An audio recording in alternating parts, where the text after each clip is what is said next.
हाय मित्रांनो, good morning. मग काय आज आपण चाललो ठाणगेवाडीला बाळोमाचं दर्शन घ्यायला. मग काय तसं तर आम्ही ना दर अमावस्याला जातो बरं का, पण संध्याकाळचं जातो. संध्याकाळचं आहे ना, आता पाऊस बिऊस चालू असतो, संध्याकाळचं काय जात येत नाही. मला आज दिवसात जावं डायरेक्ट. ते पण पावसाचं वातावरण झालं बरं का, पण म्हणलं दिवस काय नाही एवढं वाटत, पण संध्याकाळचं गेलं तर लई अवघड होईल. मग काय विशालला घेतलं सोबत आणि निघालो आम्ही दोघं.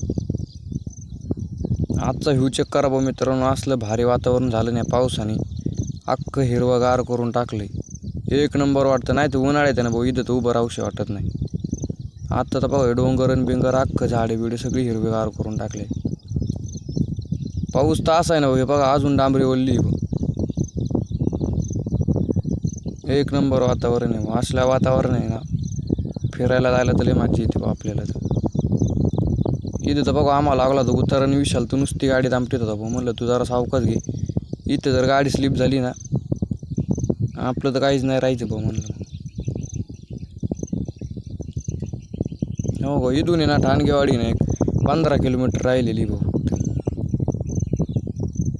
मग काय असं बघता बघता आलो आम्ही इथं बाहेर, चप्पल विप्पल काढली. हे बघा भाऊ मंदिर, तुम्ही हे बघा बाळोमाचं मंदिर आहे, तुम्हाला जवळून दाखवतो बघा. मंदिराचा आहे ना आजूबाजूचा परिसर ते एक नंबर होता.